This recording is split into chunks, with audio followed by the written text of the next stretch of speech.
Hi Jodie, welcome to the Franchise Marketing Show. Thank you for joining us. For those that don't know who you are, do you want to tell everyone a little bit about yourself? Are we talking work here or are we talking in general? Which side both. of Jodie do you want to know? Both. I want to know everything now.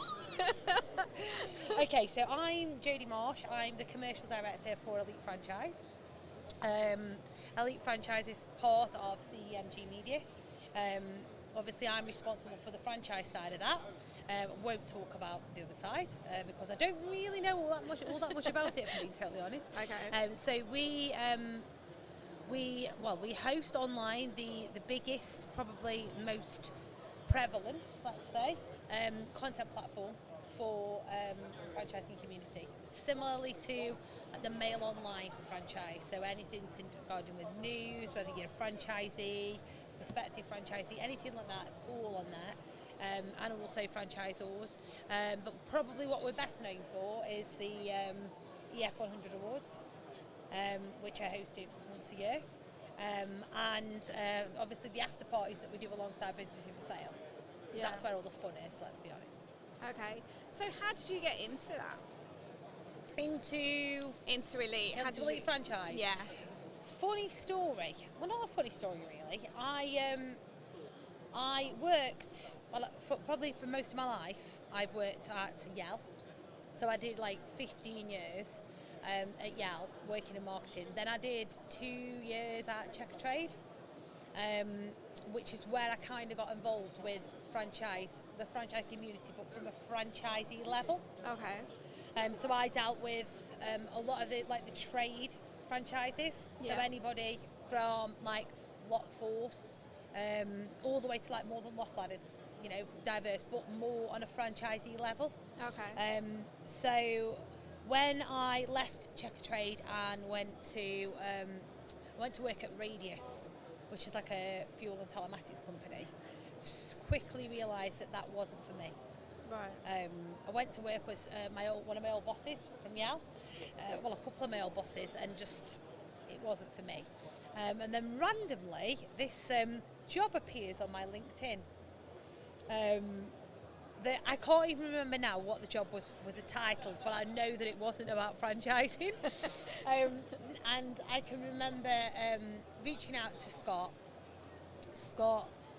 I didn't know it was Scott at the time. Reaching out to Scott, and Scott more or less coming back to me within 24 hours. And yeah, I think we had an interview 2 days later, followed by another interview a day later, and then I'm trying to think of the dates, but the dates aren't important. I was going on a booze cruise for my brother's 40th birthday on the Saturday. Okay. I knew I wouldn't be uncontactable. So Scott was like, do you mind if we'll let you know on Saturday morning? So obviously by that time, I already knew I'd got the job, because who's going to ring anybody on a Saturday morning? Yeah. Yeah? Especially when they're going on holiday, to give them bad news. Yeah. So I already knew I'd got it by that point. And so he rings me, and that was the Saturday before the October franchise show in 2023. Okay. And Scott's like, can you start next Friday at the National Franchise Show at the NEC? So that was my first day to Elite Franchise. I think that's when I first met you, because we were wandering around and Scott was like, Steph, meet Jodie. I was like, hi. Who's Jodie? And then now I feel like I'm Scott, and I can remember You're much better looking than Scott. Thank you. Yeah, I know. Is Scott going to see this? I don't know. Definitely. Scott much better looking than Scott. Who's Scott?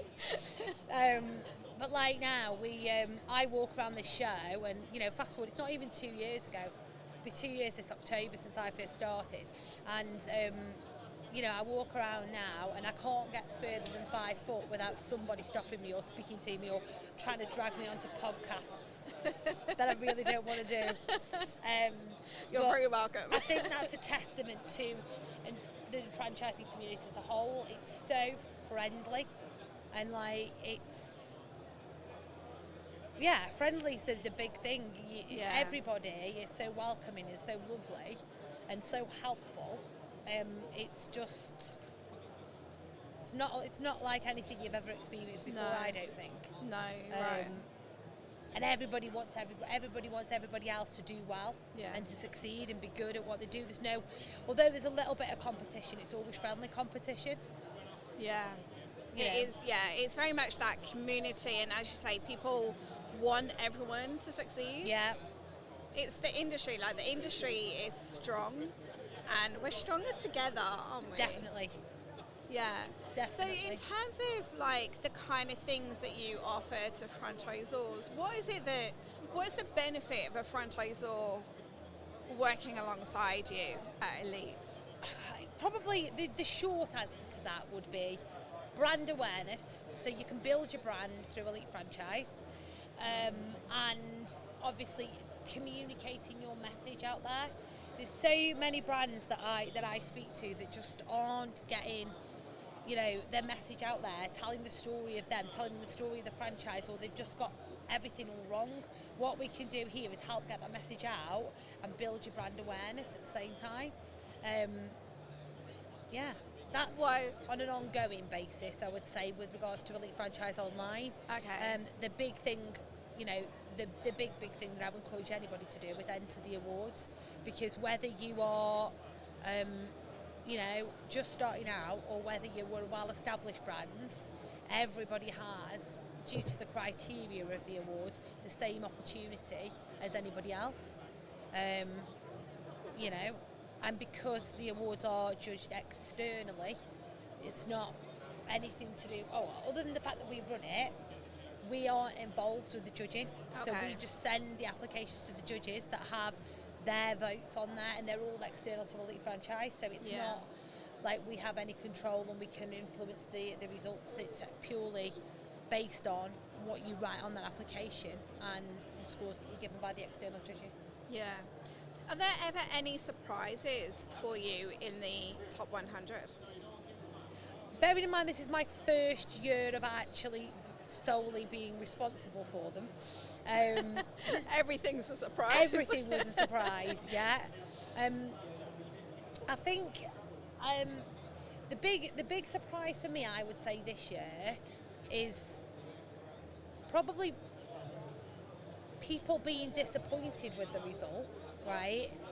Even though it's a phenomenal result for them, for their brand, and I'm like, I think the biggest surprise for me is like when people are disappointed because they've placed in a certain position. I'm like, but you're in the top 15. Yeah. I'm like, it's massive. Yeah. And I think that for me is just the biggest surprise, is seeing what it means to people. Yeah. I knew how important the awards were, but seeing what it meant to people, like personally, like individually as well, was a bit of probably the biggest surprise for me this year. Yeah, I think you're right. It is a big thing in terms of like being in the top 15. When there were like at the BFA survey that they did, there's like over 1,000 brands in the UK. Yeah. So to be in the top 100 of 1,000 brands is a massive achievement, isn't it? Definitely. And then to be in the top 50, even the top 50 of that. Yeah. It's phenomenal. Yeah. And like this year, I mean, I obviously find this out from previous years, but like we had record number of applicants this year, and we've had brands entering that have been established for a really long time, that haven't entered before or haven't entered for quite a long time.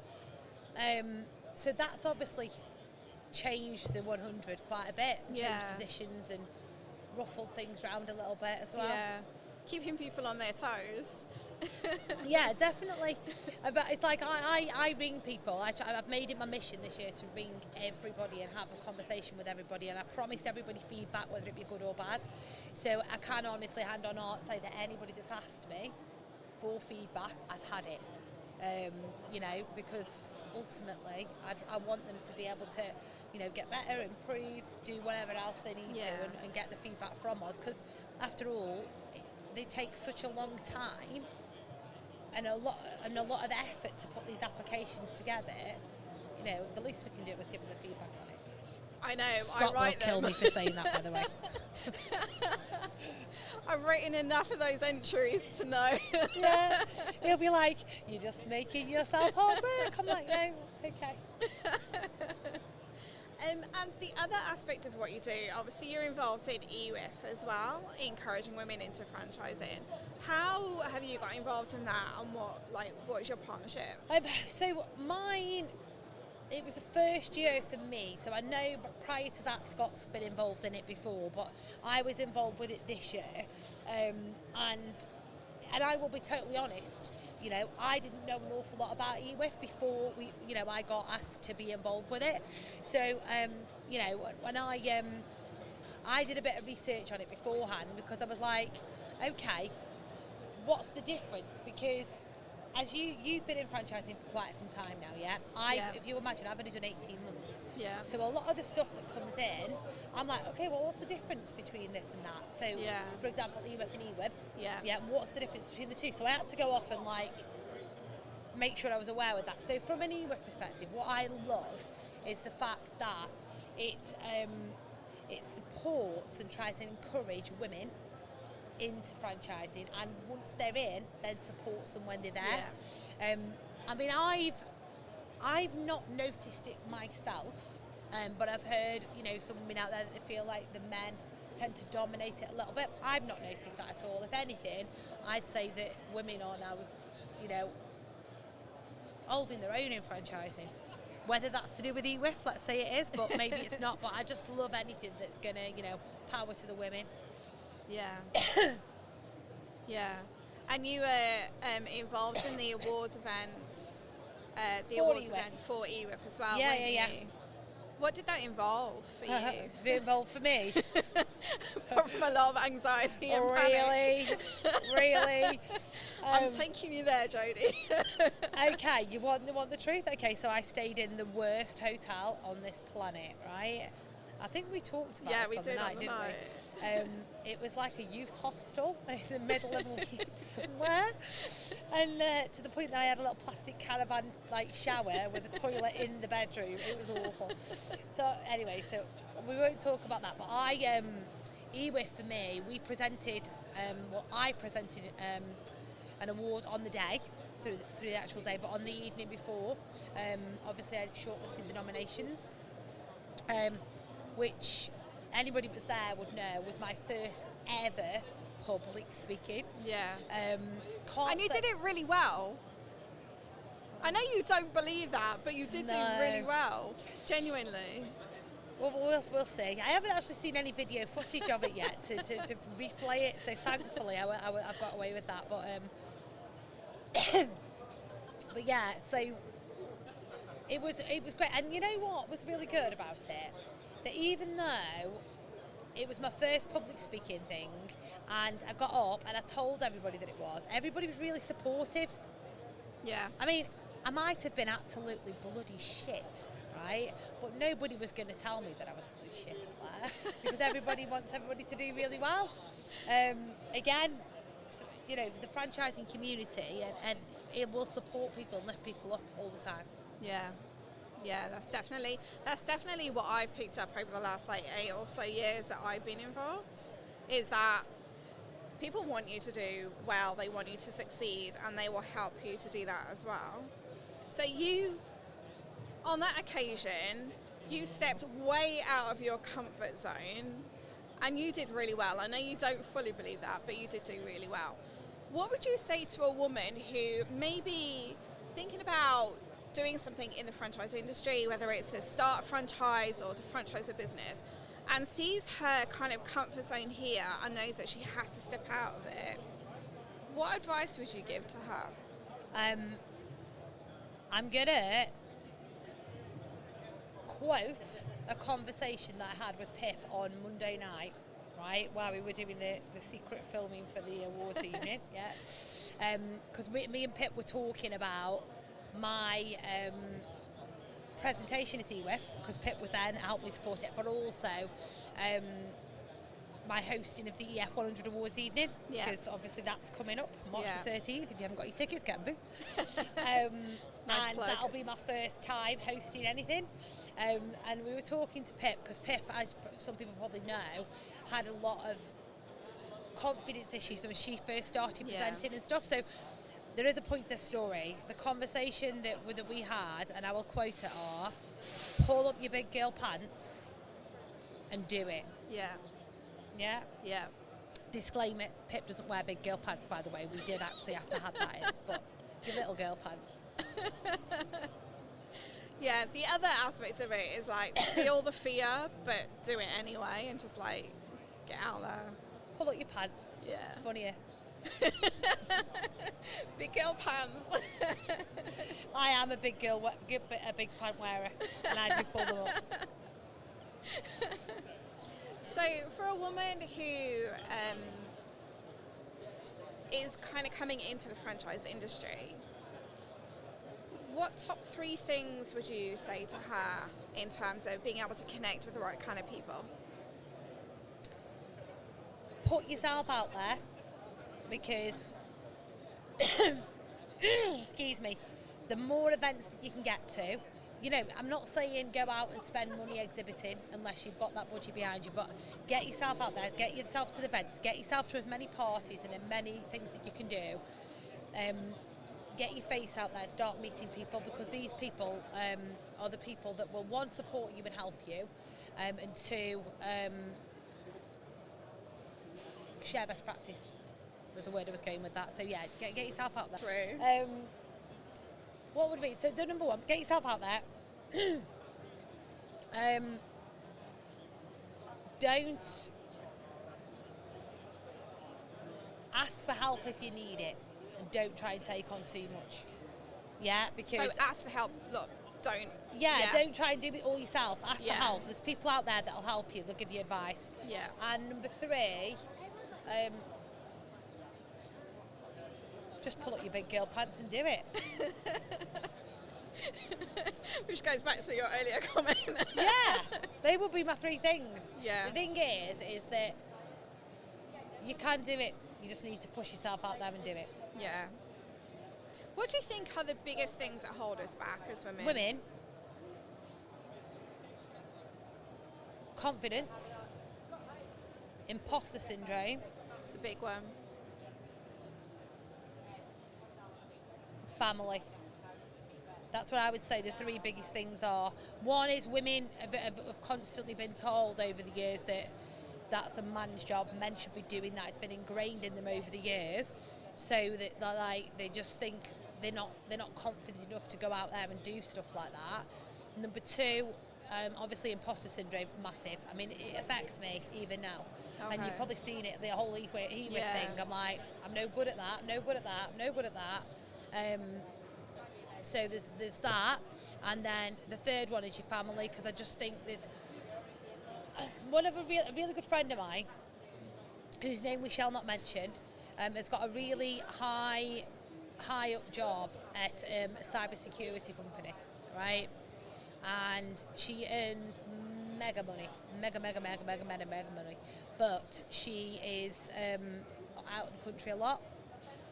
And there are people out there that make her feel so guilty because she's got such a young family, Oh no. but she's out of the country working. Yeah. And it's like almost like she should have made that choice, that because she's got this job, she shouldn't have had children. But her other half, Won't it get also that. goes away an awful lot, and never gets that question. Yeah. That's so. It's so bad, isn't it? How women are treated so differently for doing the same kind of thing. As much as we like to think that we try to be more equal and equality's out there, there's still the general misconception that that is a woman's job, Yeah. Yeah. no You're matter right. what we try to do. So women, you just need to just prove them all wrong. Yeah. So that whole thing of like how a woman can have it all, family and career, do you think that's true? Do you think it's changing? I think women can. I will most definitely have it all, but you've just got to be prepared for people to, and I don't mean people within the franchising community, because people in the franchising community are perfectly fine. No, some people, they're really supportive and they want you to do well. It's outside of that, even your family. Like, I hope my mother doesn't see this, but we'll use my mum as a prime example. I work from home quite a lot, and my mum will go and pick my children up from school and then bring them home at 4 because you're in the office at home. Yeah. It's just that mindset, whereas, and it's still out there. So you just got to be prepared for that. Yeah. But absolutely can have it all. Yeah. It just goes to show, doesn't it, how different the franchise industry is, especially in terms of, you know, women being allowed the freedom to be who they want to be in business compared to life outside the franchise industry. Definitely. Yeah, it's crazy. Jodie, thank you so much for joining me on the podcast. You can now relax. I'll stop recording now. How do you know we stopped recording? When I press the button. Press the button then. Bye.